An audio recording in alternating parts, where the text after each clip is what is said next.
Good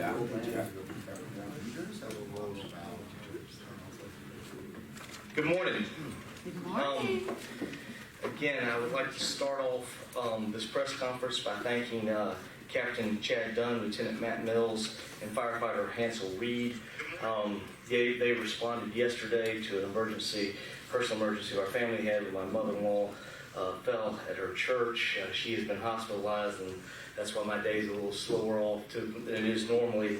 But I wanted to thank those three individuals for responding, and she was well taken care of, and so we were working through that. But I did at least want to give my appreciation to those three for the work they do for the Pensacola firefighter, and I'm sure they do that for every family. And Jenny, thank you very much for the work. Appreciate them being there yesterday. We had a great week last week, obviously 4th of July, great weekend. Hope everybody had a good time. I thought Pensacola looked absolutely wonderful for the 4th of July. On Thursday, fireworks, everything was great, so we're very happy about that. We have several projects that are starting today. The Palafox Street Road Diet, which aims at a section of North Palafox to make it more bicycle and pedestrian friendly. We'll also be adding new street-side parking spaces along there. So again, this will happen between Wright and Cervantes, and we hope that this will be a model that we can begin to utilize in other areas. So this is kind of our first case going through this. So that's the first thing we have. We also have construction of City of Pensacola's CRA Jefferson Street sidewalk improvements project also begins today. This again will provide improvements and aesthetic upgrades to a section of Jefferson Street. Improvements include new landscaping and irrigation, new brick pavers, and new striping with new curb work. The project is expected to last about 90 days. Lastly, we have construction at Tahar and 18th Avenue storm water treatment enhancement begins today, providing stormwater enhancement that's currently routed to Bayou Tahar with no form of treatment. Construction is expected to take 60 days weather permitting. And again, all of these, seeing Derek, are weather permitting. We get some bad rain in this weekend, that'll set us back. But again, if everything works perfect, which we know it doesn't in Pensacola with the weather, we could have those things taken care of at that time. The other big issue I know that is on everybody's mind is what's been here for a while is the improvements we've been wanting to see to Cervantes, West Cervantes. The Florida Department of Transportation is holding 2 workshops regarding West Cervantes pedestrian safety improvement project. The workshops will be held Tuesday, July 16th from 5:30 to 7 at the Brownsville Community Center on that day, and on Tuesday, August 13th from 2 to 4 at the Fricker Community Center on North East Street in Pensacola. Proposed improvements include reducing the size of traffic lanes, adding crosswalks and pedestrian-controlled signals, and constructing a central median with a low barrier. Improvements may include an addition of new signals and upgrades to existing signals, as well as supplementary lighting for existing intersections and crosswalks. Construction is estimated at $7.5 million, with work anticipated to begin in the fall of 2020. We're also very excited to announce that we have selected a neighborhoods administrator, and Lawrence Powell will be serving in that capacity. Lawrence is a Pensacola native. He's very active in the community as a former Future Leaders of Warrington, co-founder of Iron Sharpens Iron Academy for Boys, and serves as a pastor of Christ Our Redeemer Eternal Ministries. He is anticipated to start Monday, July 15th. So again, these are some of the things that we had wanted to discuss with you. We are happy to answer any questions you may have on other issues. Just on the Halifax Road Diet, is that construction or is it all striping? And then how long will it take? It's called construction, but it is the striping mostly. Correct. We will take the stripes off and then put new stripes on. I believe it says it is anticipated to be completed in 15 days. It's just cosmetic. I mean, Yeah. that's all. Yeah. Okay.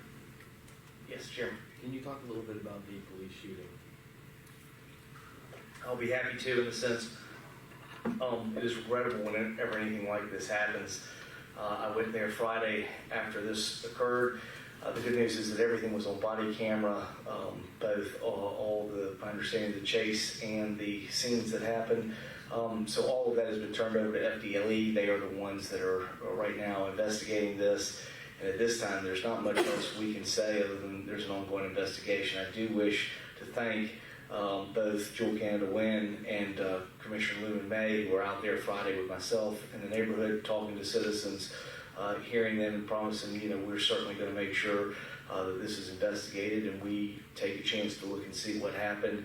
I've been told some of the things, but at this point I've not seen any of the camera or anything else. I don't know anything. I'm like everybody else, just trying to wait through FDLE, and I'm sure at some point we will see that when their investigation comes together, and if there's things that we could have done differently or other things. But I know that it's a tough job for them as they're working. But again, we certainly want to make sure we comply with everything we're supposed to do, and I have no idea at this particular time until we get through the investigation from FDLE. When they said the officer was disarmed, and that's what started the fight, was he disarmed from a gun or a taser? At this time, all I know is the same thing I'm hearing from you that I've heard and read in the paper and other stuff. But at this particular time, I think all that will have to come out when it comes out through the investigation. Do you know how many officers were involved? I think there were 3 officers involved in the in the chase and the final scene. So again, that's at this point all I know. Probably the same things you know at this point. Do you have any idea the experience level of the officers involved? That I do not. I don't know anything other than those are the individuals that were there. And again, from Tommy's standpoint, I was told everything was caught on video. It's all been turned over. When I was there, FDLE and the state's attorney's office were on scene collecting stuff. My position was to be out with the citizens in the crowd, and obviously I know many of them were upset, and just telling them we certainly understand, and our whole goal is to make sure that we investigate this thoroughly, and that again we look at what's going to happen. So I don't have anything else at this particular time other than that. What do you mean out with the citizens in the crowd? Well, I went to East Street. Obviously, I knew people were going to be upset, so I was there, and I really appreciated it. Jewel was already there, and shortly after I got there, Commissioner May showed up as well. So again, we were just talking with citizens in the area. We did listen to a couple of them, and I assured them that as a part of this, not only the footage that was taken, but their eyewitness testimony would be part of it. So I encouraged them, as many of them that were there. We were also looking for, and I appreciate Tara Spencer over there with the police department. She was there. We were looking for children that we had heard that had seen the shooting, so we were trying to work with them to obtain some counseling. So I know that was one of the things she was out there trying to do. So again, we were trying to work with the citizens there, making sure that again we expressed and certainly understood, and there was a lot of concern and I guess anger and upset about what happened. So we certainly indicated that we understood, and we were going to make sure there was going to be an investigation. You have not seen the footage, so. Yeah. What were some of the things that the people spoke with you about? They were upset. They didn't understand why it happened, and again, I think whenever police, we don't ever want a weapon to be discharged. So again, that's not the goal of what we do, but at the same time, there is public safety to be involved with, and the safety of the officers. So at this time, I assured them that this is the last thing that we want to see happen to, and so we're gonna first let the investigation play out, find out what is done there, and then after that, if there are things we have to learn from it, we will take that and learn from it and do whatever else. We'll make sure that just like justice happens for all of us, that it's also the law is under that same provision. So again, but until we know it, FDLE is the one handling that investigation. They will make that determination. It's out of our hands, the City of Pensacola. It's the right thing for an independent organization to investigate, and they have that. And like I said before, I know they were on scene while I was there, and I saw state's attorneys there also. What's the status of the officers involved in the incident? Are they back at work? That I don't know. We'd have to refer to Mike. Administrative leave. Okay. I do know that they had immediately been taken from the area. They were no longer at the area when I got there. All of the officers involved All the officers involved had been removed. are on administrative leave. The one fired shot. But when I was there, they had removed all the officers who were on the scene and had removed them back to the station.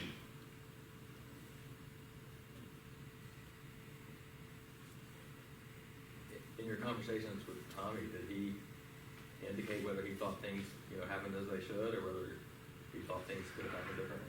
Tommy told me it was just going to be turned over to FDLE, and they would make those determinations. Yeah, Ms. Knapp, what could you give me a few of the main functions of the Lawrence Power position as neighborhood services? I mean, I know I've heard of the word, but what are some of the things he'd be responsible for? Well, again, one of the things that we wanted to do when we came in here, we believe that if we could make every neighborhood better, and we'd be working with that. One of the things Lawrence was certainly we thought a good position, his position in dealing with CNAP, which was the Combined Neighborhood Association Presidents of Pensacola. And what that's been doing is trying to get all the neighborhood associations to be working together. He's very active in that position before coming over. He'll be dealing with some of those things. Other things that happen, we would like a liaison, dealing with issues of either whether it's parks and recs, whether it's engineering, whether it's police services that we're dealing with right now, and dealing with communities and trying to figure out how we can deliver better services and do better things. His job is to work in those neighborhoods. He'll be dealing with 311, but I want him to do something more than that. That's not my goal and objective. My goal and objective is how to get out there and work with those neighborhoods and find out those areas, and then liaison back within each department that we have here, and try to figure out ways that we can make those neighborhoods better. So that's the goal of having somebody that's more working with neighborhoods, being active. And again, if there are neighborhoods that aren't active with an association, also working with them to try to get them started. But again, I do appreciate Lawrence did show up on Friday as well, and he was there on Friday to be in that neighborhood as well. So again, these are the things that we need to have, and we need to be working with that. I believe every neighborhood could be better, and I believe every neighborhood's different. We have some great neighborhoods from all the way to the southwest up to the very northeast end of our city.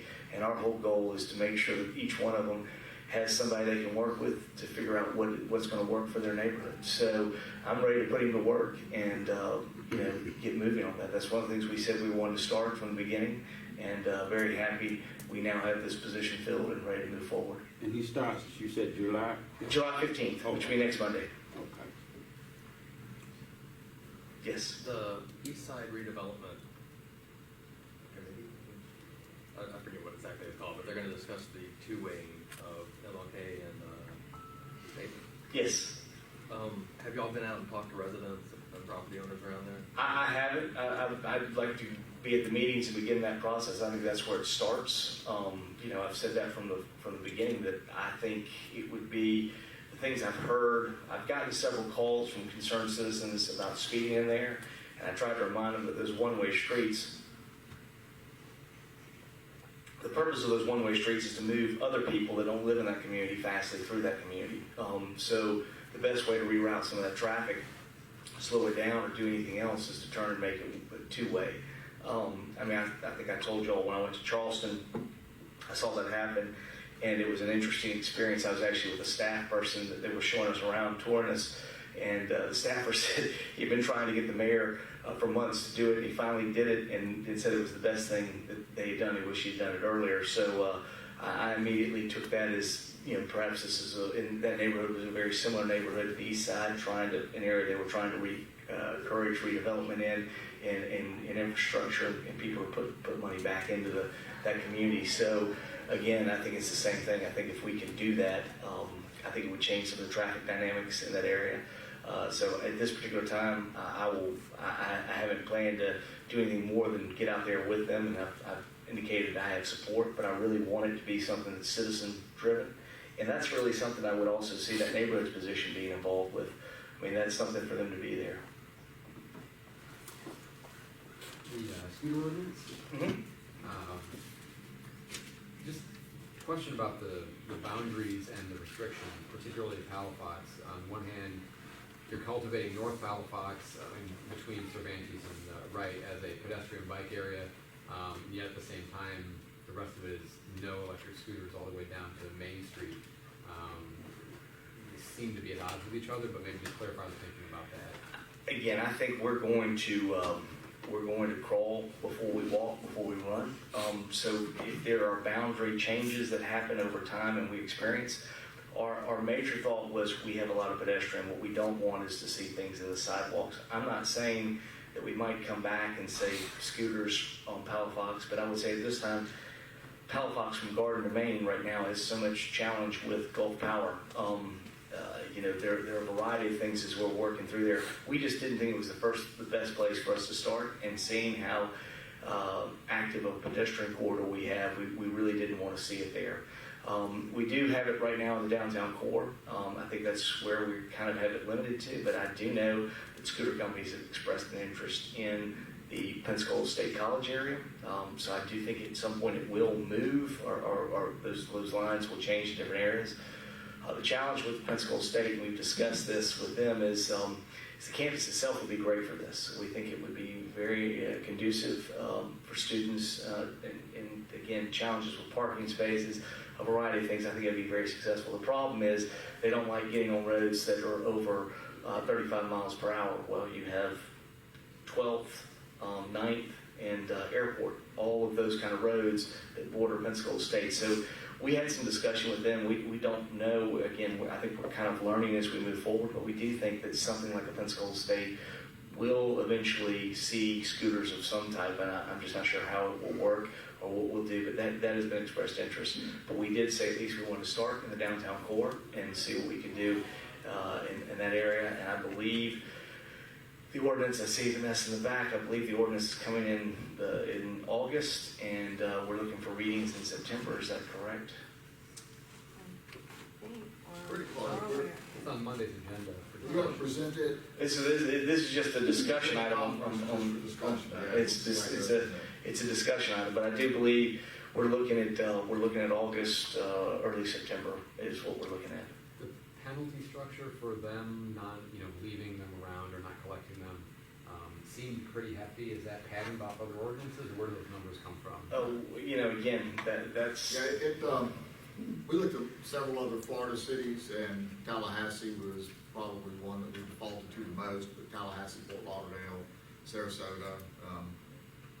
There's no way at this point to relate it back to level of staff activity to recoup costs, because we just don't know. So most of the cities are just kind of relying on a general structure. That was the same thing Tallahassee did, so we've kind of followed Tallahassee's lead on that. So the general structure is basically Tallahassee, roughly? Yeah, for fees particularly. Okay. So again, it's one of those things where we try to take other cities and just build a little bit off that. I would say the ordinance is going to be Pensacola, but do we take things from other cities? Absolutely. And some of them we leaned on perhaps more heavily, ones that are similar in size and nature, which I think Tallahassee may be bigger, but from a metropolitan area, we're very comfortable. We're actually bigger MSA than Tallahassee. So I think it certainly works. Going back to the neighborhood's position, obviously Mr. Powell ran against you in the mayor's race. Was it a political decision to hire him? No, I think during the mayor's race, I continued to hear people say that they were impressed with the talent of Mr. Powell, and we interviewed him, and he was very impressive in the talent he has. He's been involved in neighborhoods here with CNAP. I think it's the talent he has, what he brings to the team, and has the ability to make the city better. So I think that would be one of the things I think would be the reason he was chosen. The position that you've got coming on, not yet, right, for the bike and pedestrian, I forget the name of it. Complete Streets, thank you. That person starts in 2 months? 29. Yeah, 27th, 29th of July. Okay, so they will start before the scooter ordinance is actually going to be proposed. Correct. I mean, scooters is one of the things they're looking at, but it's not the only thing that they're looking at. Clearly, some of the things we would like them to see done is things like what we're doing on Palafox. I mean, more of that kind of thing over. So again, we're learning, we're stepping into these things, but by no means do I think we're finished or even close to getting. We're just getting started.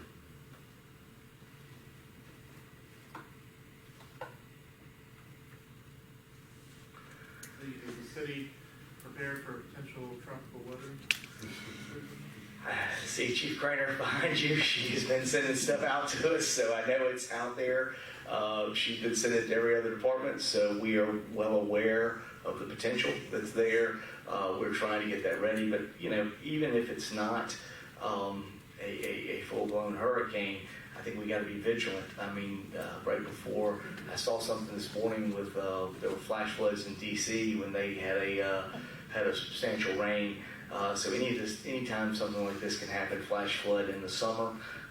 It's been dry right now. We know that, but we also know kind of the joke we made when we talked about these days weather permitting. We know Pensacola is likely to get significant flash flood thunderstorm activity. So while even it may not be a hurricane, I don't think at this point anybody can afford not to be prepared for weather and what may happen flash flooding. But we're definitely out there being prepared for what we need to do in the event of a storm. And Chief Craner does a great job as our emergency operations head for the city, coordinating with the county and then coordinating with each of the departments. She does a great job with that.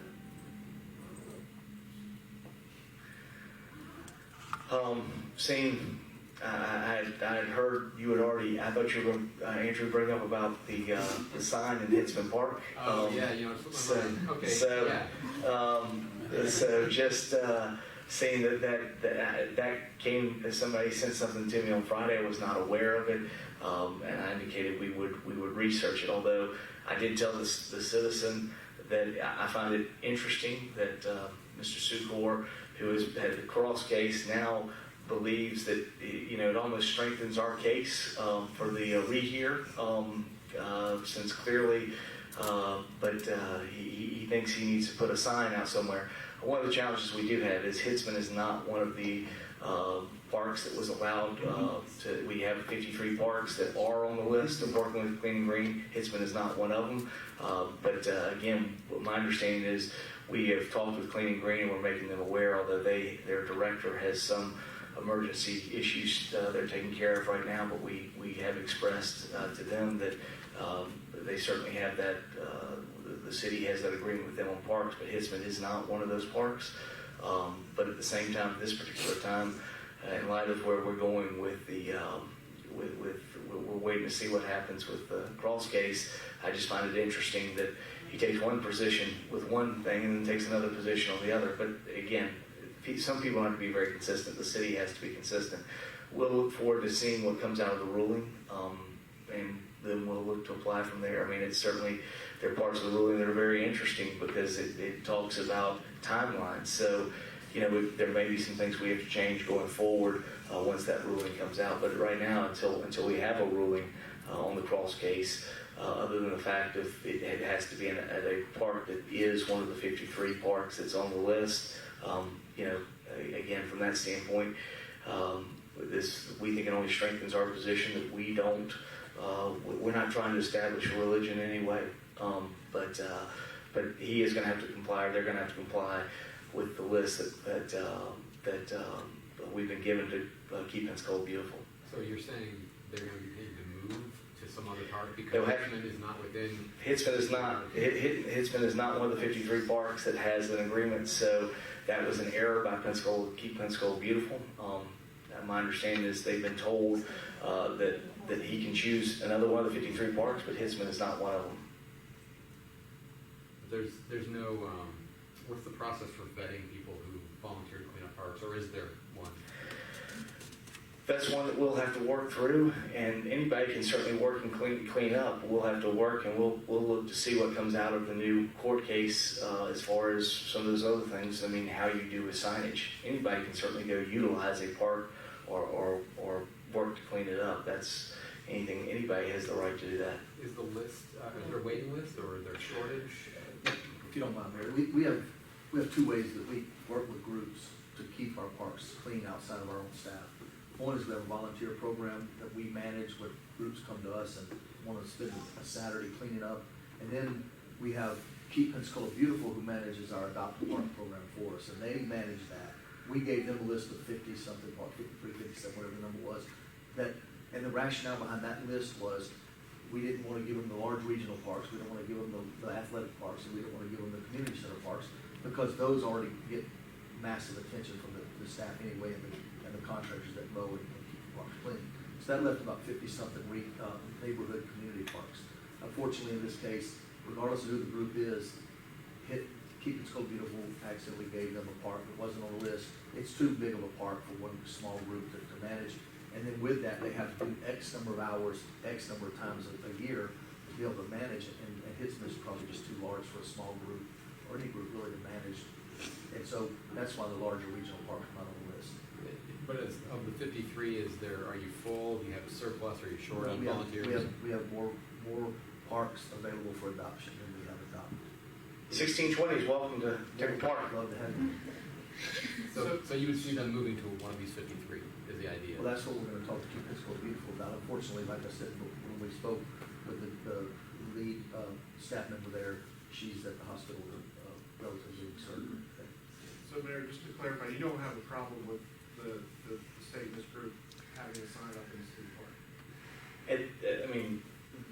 We don't have a rule that says they can't do that. We have a rule that says that as long as it's in one of the 53 parks that we have with Keep Pensacola Clean and Green, it's an agreement with Pensacola Clean and Green. And again, at this time where we are within the cross case, I certainly believe this sudden spirit of volunteer generosity is probably driven by desires to do something with the court case coming up. I find the timing oddly coincidental. So this particular time, we're not going to do anything without hearing from the courts as to what we need to do.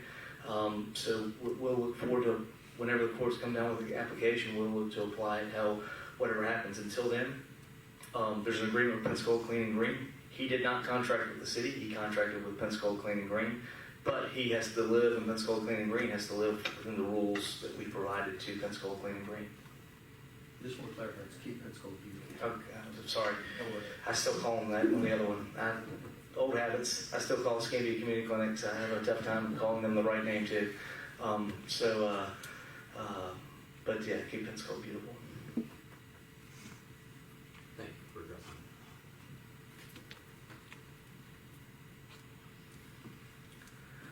All right, we good? All right. Thank you very much. I appreciate it.